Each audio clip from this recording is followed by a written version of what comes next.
హైదరాబాద్ సహా శివారు ప్రాంతాల్లో గాలివాన బీభత్సం సృష్టించింది. ఈదురుగాలులతో కూడిన భారీ వర్షానికి కూకట్పల్లి, పటాన్చెరు, రామచంద్రపూర్లో కరెంటు స్తంభాలు విరిగిపోయాయి.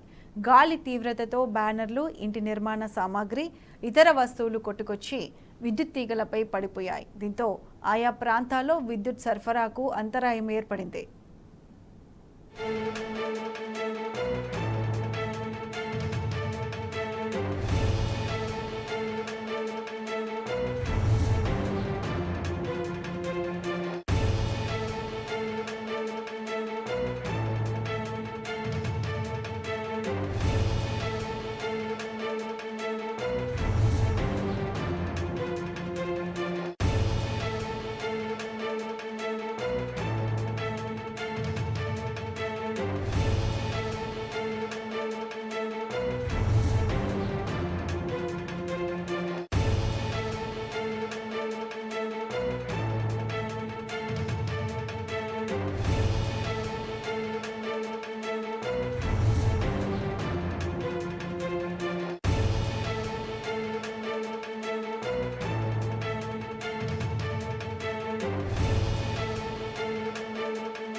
హైదరాబాద్లో ఈదురుగాలతో కూడిన భారీ వర్షానికి కూకట్పల్లి, పటాన్చెరు, రామచంద్రపూర్లో కరెంటు స్తంభాలు విరిగిపోయాయి.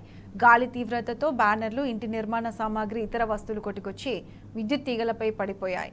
దీంతో ఆయా ప్రాంతాల్లో విద్యుత్ సరఫరాకు అంతరాయం ఏర్పడింది.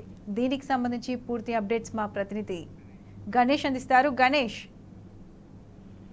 గత 2 గంటల నుంచి కూడా హైదరాబాద్ నగరంలో భారీగా తుమ్మల నింబస్ మేఘాలు ఆవరించడంతో కూడా పూర్తి స్థాయిలో భారీ వర్షం కురవడం జరిగింది. జిహెచ్ఎంసీ భద్రత అంటే ఏదైతే జిహెచ్ఎంసీ ప్రధాన కార్యాలయం ప్రాంతాల్లో మాత్రం 9.5 అత్యధికంగా 9.5 సెంటీమీటర్ల వర్షపాతం నమోదు కావడం జరిగింది. హైదరాబాద్ ప్రాంతం మొత్తం కూడా ఎక్కడ చూసినా కూడా నీటితో నిండిపోవడం జరిగింది.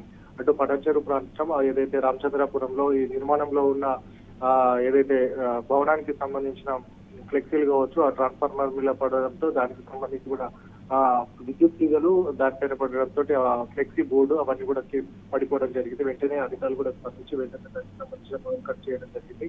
అలాగే అటు బంజారా హిల్స్ డివిజన్ కి సంబంధించి ఉదయనగర్ కాలనీలో తాళకి సంబంధించిన స్లాబ్, రిటైనింగ్ వాల్ రెండు కూడా కొట్టుకోవడం జరిగింది. అక్కడ అదే ప్రాంతంలో భారీ వర్షం ఇదైతే వరద నీరు రావడం జరుగుతుందో దానివల్ల కూడా అక్కడ ఉన్న ప్రాంతంలోని 2 వీలర్స్ కావచ్చు, మోపెడ్స్ అన్ని కూడా అదే ప్రాంతం నుంచి కూడా తాళాలో కొట్టుకుపోవడం జరిగింది. మలక్పేట కావచ్చు, అలాగే టోలీ చౌక్ ప్రాంతాల్లో కూడా ఈ విధంగా కూడా బండ్లు కూడా కొట్టుకుపోవడం జరిగింది. సో మొత్తంగా ఏదైతే వాటర్ లాగింగ్ పాయింట్స్ ఇప్పటి వరకు కూడా దాదాపు ఎన్నైతే గుర్తించడం జరిగిందో ఆ ప్రాంతాలన్నింటిలో కూడా డిఆర్ఎఫ్ సిబ్బంది ఎప్పటికప్పుడు కూడా అప్రమత్తంగా ఉండడం జరిగింది. దాదాపుగా హైదరాబాద్ నగరంలో నాలాలకు సంబంధించి చూసుకున్నట్టయితే 4 సెంటీమీటర్ల కెపాసిటీ, అంటే దాంట్లో ఫ్లో అయ్యే వాటర్ మాత్రమే ఉండడం జరుగుతుంది. కానీ 9.5 సెంటీమీటర్ల వరకు వర్షం కురిసిందంటే మాత్రం దానికంటే డబుల్ కంటే ఎక్కువ కూడా కురిసింది. కాబట్టి ఆ కెపాసిటీ అనేది కూడా దాటిపోవడం జరిగింది. ఇందులో భాగంగా నాలాల వద్ద ప్రమాద హెచ్చరికలు చేపట్టాలని కూడా జిహెచ్ఎంసీ అధికారులకు అటు మేయర్ కావచ్చు, కమిషనర్ కూడా ఆదేశాలు ఇవ్వడం జరిగింది. గతంలో మొన్న వర్షాల వల్ల కూడా చాలా మంది కూడా చనిపోయిన అవకాశాలు కనబడుతున్నాయి. ఎందుకంటే వారు ఎక్కడ మిస్ అయ్యారో కూడా తెలియకుండా కూడా చెర్లలో కూడా వాళ్ళకి సంబంధించిన డెడ్ బాడీస్ వెలిసిన సందర్భాలు ఉన్నాయి. కాబట్టి ఏదైతే ట్రాఫిక్ పోలీసులు కావచ్చు, జిహెచ్ఎంసీ సిబ్బంది మ్యాన్ హోల్స్ ను తొలగించినప్పుడు అక్కడ ప్రమాద హెచ్చరికలతో పాటుగా అక్కడనే ఒక సిబ్బంది దానికి సంబంధించిన ఒక సిబ్బందిని అక్కడే ఉంచి ప్రమాద హెచ్చరికలు చేపట్టడం జరుగుతుంది. దీనివల్ల కూడా అటువైపు వచ్చేవారు ప్రమాదానికి గురి కాకుండా ఉండడం కావచ్చు. అలాగే నాలాలతో సమానంగా వాటర్ వెళ్ళిపోవడంతో ఆ ప్రాంతంలో నాలా ఉందా, అసలు రోడ్డు ఉందా అనేది కూడా ప్రయాణికులకు కావచ్చు, ఆ వాహనదారులకు తెలియదు కాబట్టి అందులో కూడా పడిపోయే అవకాశం ఉంది. కాబట్టి అట్లాంటి ప్రాంతాల్లో కూడా ప్రమాద హెచ్చరికలను ఏర్పాటు చేయడం జరిగింది. ముఖ్యంగా ప్రాణ నష్టం జరగకుండా పూర్తి స్థాయిలో జిహెచ్ఎంసీ అధికారులు చర్యలు తీసుకోవడం జరిగింది.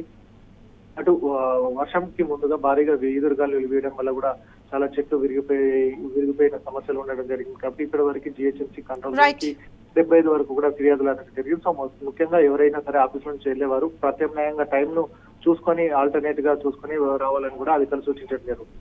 Right Ganesh, thank you.